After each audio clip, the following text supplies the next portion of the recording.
Hey, my name's Izzy, and this is Kratos and Atreus CEDH, question mark? Thought I'd build it, let's talk about it. So Atreus is a blue and a red for a 2/4 legendary creature god archer with reach. For 3, you can tap it to draw a card, and for each experience counter you have, then discard a card, and Atreus deals 2 damage to each opponent. Now, Kratos, Stoic Father, is 2 a red and a white for a 4/4 legendary creature god warrior that whenever you attack with one or more gods or whenever a god dies, you get an experience counter. At the beginning of your end step, you put a 1/1 counter on target creature equal to the number of experience counters you have. Let's just straight up talk about these two as a commander, specifically in CEDH. Atreus wins with infinite taps and untaps. Even if you have no experience counters, you can still infinitely tap and untap Atreus with the right setup in order to ping your opponents to death.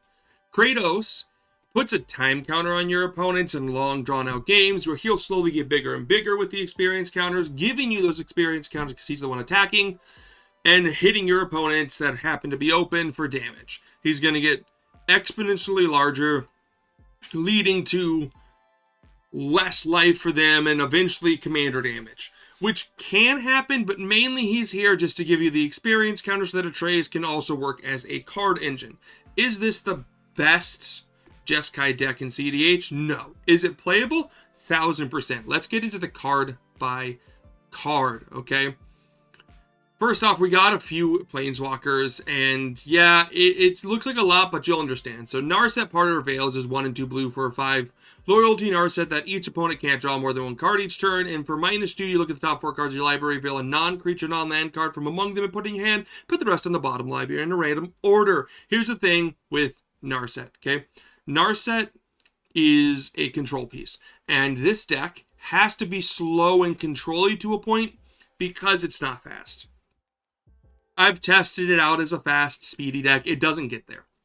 What it does do, though, is holds space for you to win second and holds space for you to just grind the game. And Narset is a great choice for that. Making so that they can only get 1 extra card each turn can really limit people who are going for big pushes. Not the best option in CEDH any longer, but it's still there. Okay, Tezzeret Cruel Captain is here. It's an obvious CEDH staple. 3 generic for a 4 loyalty Tezzeret that whenever an artifact you control enters, you put a loyalty counter on it. For 0, untap target artifact or creature, and you put it, if it's an artifact creature, you put a 1 counter on it. At -3, which is what you're using him for, is that you get to search your library for a artifact card with mana value 1 or less, reveal, put in your hand, then shuffle. This just gets you any artifact that you want.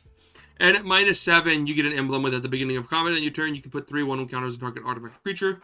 If it's not a creature, it becomes a 0/0 robot artifact creature. This works sometimes. You're probably never going to get to that 7. If you do, though, you can buff Kratos to take people out in a long, drawn-out game. Teferi, who slows the sunset, is 2 a white and a blue for 4 loyalty Teferi that, as a +1, you get to choose up to 2 target artifacts and up to 1 target creature, artifact, and land, and untap those chosen permanents you control. Tap the chosen permanents you don't control and gain 2 life. So you target yourself. You're choosing Atreus, a land, and an artifact that equivalates to 3, so that you can then trigger Atreus a second time. It's not infinite unless you have a way to flicker to fairy. Then you can go infinite.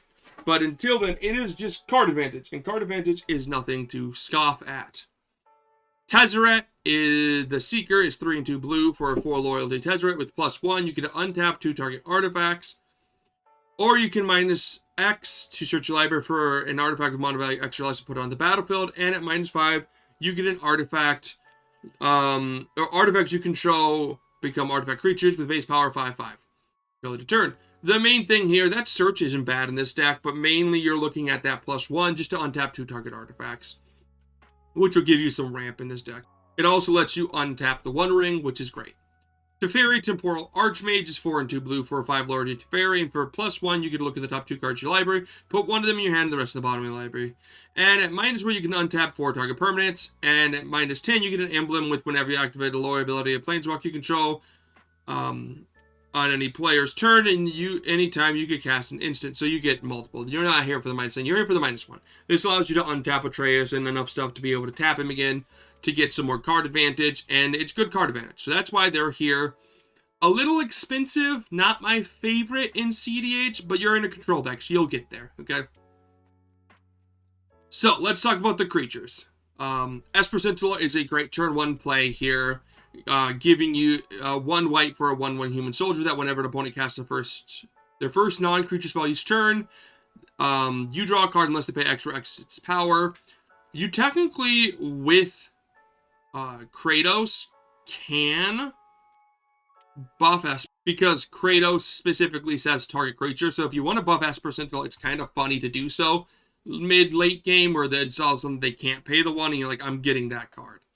So, great turn 1 play. Ragavan's another great turn 1 play, so one red for a 2/1 monkey pirate that whenever it deals damage, combat damage to player, you get a treasure, and whenever it deals damage, and they exile the top card of their library, and you can cast this turn. And so Ragavan's going to give you that mana curve up so you can get Atreus and your commander out fast, and Kratos out faster. Archivist of Ogma is 1 and a white for a 2/2 halfling cleric with flash. Whenever an opponent searches their library, you gain a life to draw a card. Just a great draw card. Dauntless Dismantler is another great turn 1 play where for 1 and... so is Archivist of Ogma, because if they're running fetch lands, which a lot of decks are in CEDH, this will give you some draws off of it, right? Dauntless Dismantler being 1 and a white for a 1/4 human artificer that when it enters, and that makes artifacts in your opponent's control into the battlefield tap, really slows them down. It can really slow them down to a halt. And for 2x and a white, you get to sacrifice it to destroy each artifact with mana value X. This allows you to clear the field out and go for a win if there's any stacks on the field. Drannith Magistrate is 1 and a white for a 1/3 human wizard that whenever your opponents can't cast spells anywhere other than their hand, which just stops them from casting their commander for the most part, which is great. It also stops a few other win cons from like casting from graveyard and from exile, which can really slow stuff down or just prevent them from winning all outright without being able to pop Drannith Magistrate.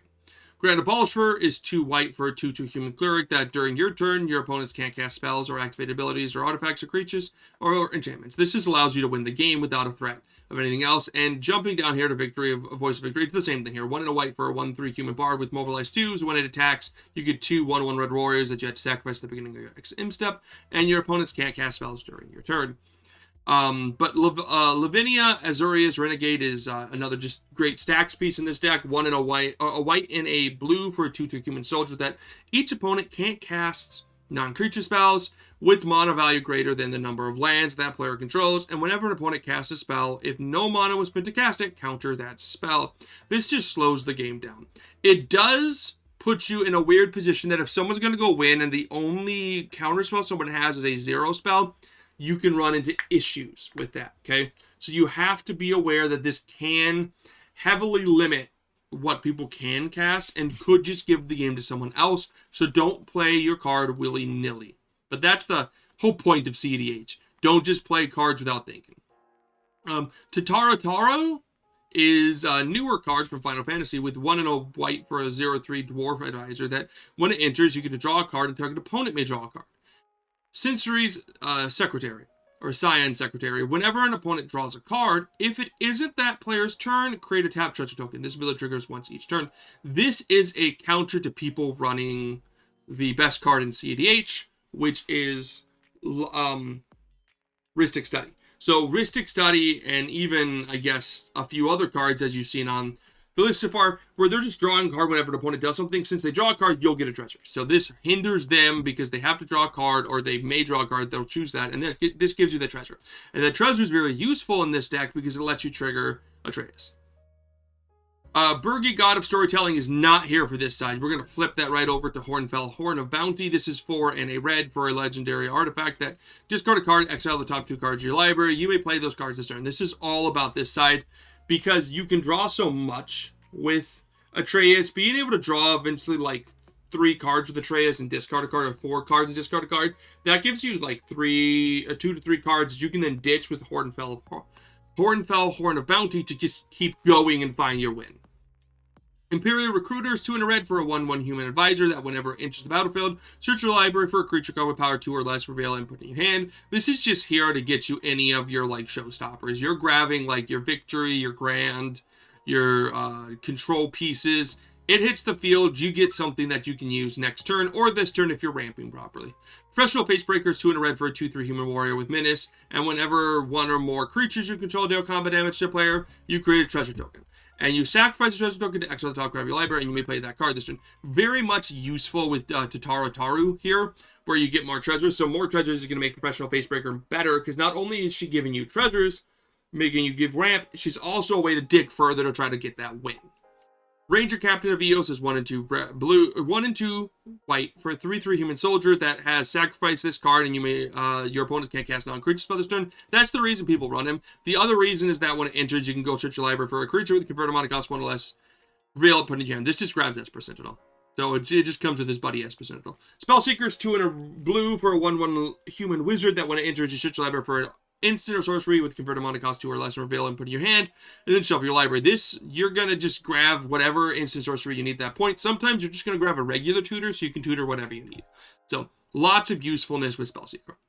Valley Floodcaller is 2 in a blue for a 2/2 water wizard with flash, and whenever you and you may cast non-creature spells until they had flash, and whenever you cast a non-creature spell, target creature gets bigger, and you untap them. That's not what you're here for. You're here specifically so that you can cast stuff at instant speed to win the game. Displacer Kitten is here to work with all those Planeswalkers. So it's 3 in a blue for a 2/2 cat beast with avoidance. So whenever you cast a non-creature spell, you exile up to 1 target non-land permanent you control. Then return that card to the battlefield under its owner's control. What this is doing is it's allowing you to just flicker the creature. Your Planeswalker, I mean. You just get to flick your Planeswalker and then re-trigger its effect. So, because you get mana from untapping this stuff, you can then cast a spell, sometimes a 0-cast spell, to untap the stuff. So you can kind of dig deeper. And with Atreus, you can kind of dig even further to try to find that win and more cards to cast to re-trigger your Planeswalker.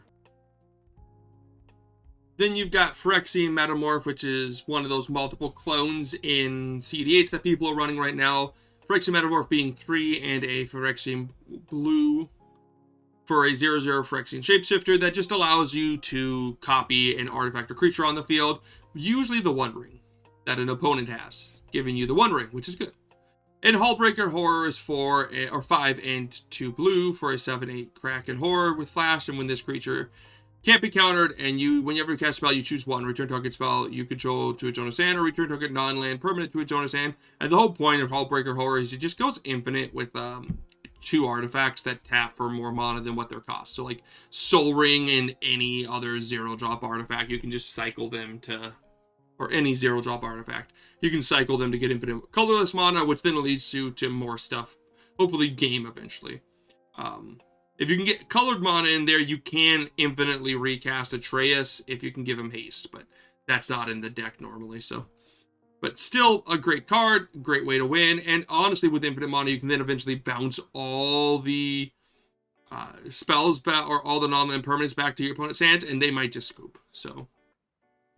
Sorceries, only 3. We got Gamble, Jeski's Will, and Savine's Reclamation. Gamble goes and grabs you a card. If you ditch it, that's okay. We're playing graveyard stuff. Jeski's Will is 2 in a red for a sorcery that you get to choose 1. If you control a commander, as you cast a spell, you may choose both. You get to add a red for each card in target's opponent's hand. Usually it's around 5. And exile the top 3 cards of your library and you may play them this turn. This just allows you to dig and hopefully win the game. And Savine's Reclamation is, it also works with Underworld Breach as a way to get that mana to keep casting stuff from your graveyard. Savine's Reclamation is one of the intuition grabs where you ditch it along with Underworld Breach and Lion's Eye Diamond, so it doesn't matter what people choose, you have the game locked there. This grabs you, this allows you to return for 2 in a white. You can turn in permanent with mana value 3 or less from your graveyard to the battlefield. If the spell was cast from your graveyard, You may choose 2 instead, or you copy it. And its graveyard cast is 4 and a white. But if you choose, you know how the combo works with the 3 of them. Just in case you don't, if you intuition for the 3 of them, and they put, no matter what they choose, you get what you want. If they just put Savine's Reclamation in the graveyard and gives you the other 2, if they, you get to keep 1. So if they keep Savine's Reclamation, you just use Savine's Reclamation to grab Underworld Breach, and now you have Lion's Eye Diamond in your graveyard and you can win the game, okay? If they choose to give you Underworld Breach, you have Underworld Breach. And if they choose to give you Lion's Eye Diamond, you can cast Lion's Eye Diamond, crack it, dump your hand into the graveyard for 3 mana, and use the rest to flashback, getting both Lion's Eye Diamond and Underworld Breach to continue winning the game. So no matter what, that just kind of wins you the game if you have the right mana, and that's the reason it's here. Instances, we just have a bunch of counters. Counterspell, Counterspell. Tutor for an artifact or enchantment, great in this deck. Counterspell, Counterspell. Tutor for an instant or sorcery. Silence, which just for 1 white, your opponent can't cast spells this turn. Pognify for 1 blue, you destroy target creature and it can't be regenerated, and they get a 3/3 ape. Path to Exile for 1, which is a removal for 1 white, you get to exile target creature, and they get to go put a basic land on the field tapped. Is it? Yeah, tapped. Swan Song is a counterspell. Swords to Plowshare is 1 white for an instant that allows you to exile target instant or source, or to exile target creature. They gain life. Its controller gains life equal to its power. Brain Freeze is another one of those big win cons here. This is 1 in a white, or 1 in a blue for an instant target player. Mills 3 cards. Storm. So you keep casting this from your graveyard with Underworld Breach to mill your entire deck out and then win the game. But you can also do this to just mill your opponents out eventually when you have high enough Storm. Dramatic Reversal is here because not only does it just allow you to untap a bunch of stuff, and then you can use this with Underworld Breach to just keep untapping Atreus to get more card draw and to burn your opponent out. It also works with Isochron Scepter to then just infinitely tap Atreus over and over and burn your opponents out. And you can do that in response to his effect, so you don't have to worry about drawing your deck out. And so, yeah, this is an Isochron Dramatic Reversal deck, technically, but it doesn't have to win that way. Cyclonic Rift is just a mass bounce or a single bounce if needed. Deflecting Swat is 2 in a red that allows you to just redirect a card to something else, a spell to something else, and it's free if you have your commander. Counterspell, another counterspell. Intuition, I win over for 2 in a blue. You get to just search your library for 3 cards, reveal them, and opponent chooses 1 to put in your hand, the rest goes in your graveyard. Sunken Support is 2 and 2 blue, 1 and 2 blue to return target spell or an online permanent to opponent's hand. Not great, but it can also turn invisible, apparently. Yeah,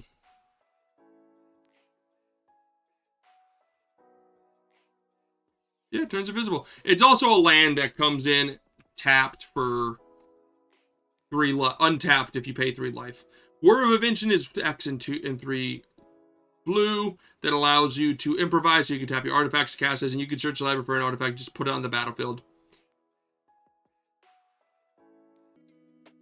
So, Gifts Ungiven is similar to Intuition, where it was just recently unbanned, I guess last year? Man, it's been a while. Gifts Ungiven is 3 and a blue for an instant that you can search the library for up to 4 different cards with names, or 4 cards with different names, and you reveal them. Target opponent choose 2 of those cards, put those cards in your graveyard, and the rest go in your hand. It does the same thing as Intuition. It just grabs you to win con. Microjab is a counter. It's a counter spell.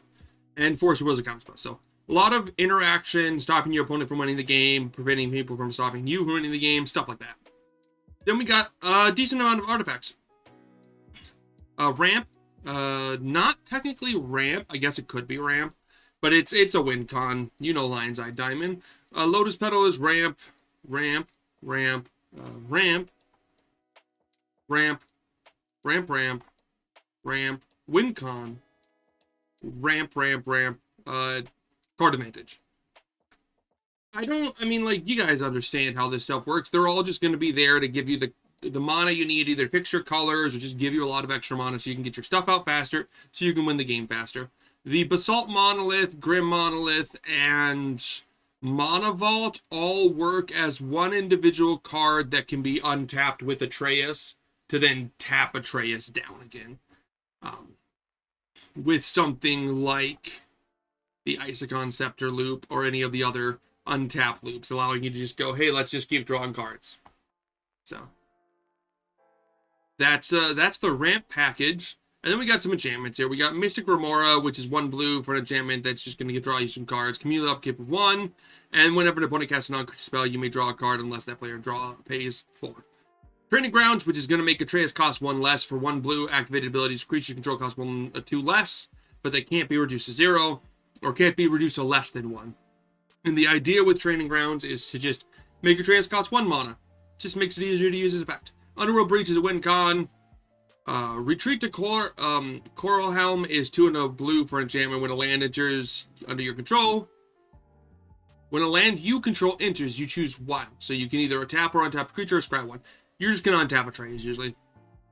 Heuristic Studies, 2 and a blue, to just draw you a card whenever an opponent casts a spell unless they pay 1. And Smothered Eyes, 3 and a white for an enchantment that whenever an opponent draws a card, they pay 2 generic. If they don't, you get a treasure. So just some good little stacks pieces along with win cons. And then the lands, it's a simple land package. You know, Ancient Tomb, we've got Arid Mesa, Bloodstained Mire, Cavern of Souls, City of Brass, City of Traders, Command Tower, Dol Amorith or Minamore School of Water's Edge. This is here to untap your commander. This is here because it lets you get Kratos out faster. Exotic Orchard, Hollowed Fountain, Gemstone Caverns, Flooded Strand, a Big Kitty Cat,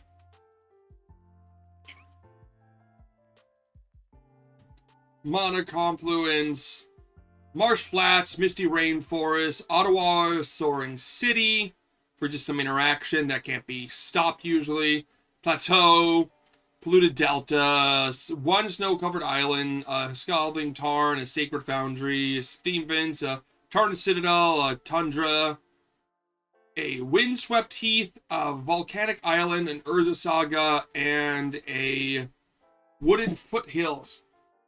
So, what is the goal in the end? The end goal with this deck is to kind of play the long con. You are trying to stop your opponents from winning, hoping that your other opponents will help you with this. And then with that, win second, kind of. You might not even win second. You might go for a third win, but win second is not a bad idea, a bad concept here. You're really just trying to look to grind out the game with Atreus and Kratos, okay? Jeski is a great color pairing, giving you access to a lot of good card colors. You might notice that we don't actually run Thassa's Oracle, and the reason being is because we don't need Thassa's Oracle to win in this game. We're just going to win off of usually milling out your opponents or damaging people with Atreus. So in the end, being able to just constantly, like, infinitely tap Atreus means you don't have to run Thassa's Oracle. And that's a good thing in a lot of reasons, because a Thassa's Oracle, while it can just win you the game in like a mono black deck where you just go, hey, look, I won the game, right? With Demonic Constellation, Thassa's Oracle, you don't have that in Jeski. So removing dead cards is a good thing. So all these cards are here to just kind of give you that extra push, okay? Yes, you're not protecting Kratos or Atreus with any cards other than your counterspell. So if someone wants to remove Kratos, they can, but he's not doing much to affect people other than just hit them. And since all he's doing is damage, a lot of people are going to go like, that's not much of a big threat. Neither is Atreus. They're not huge threats. They just slowly become a threat. So time will tell if they are playable. I don't think they are CEDH. I don't think you can bring them to a tournament and go, I win. Maybe for a little bit where you confuse people and they're like, what the heck is that deck doing? Oh, okay, just pop Atreus and we're good. You know? But in your friend group, if you're like, oh, I really want to play Kratos and Atreus, I love God of War, but we play CEDH, is this possible? Yes. It is definitely possible to play this on a CEDH level and win games. You're gonna win a fourth of your games, and that's all you can ask for in Commander, is to win a fourth of your games. So that is Kratos and Atreus, and I called it together because they are working together. So if you're looking for a deck that has not only a win con in the deck, or as the commander, card advantage in the commander, but also a way to just beat your opponents down as a secondary option, this does all of that and more. So, peace.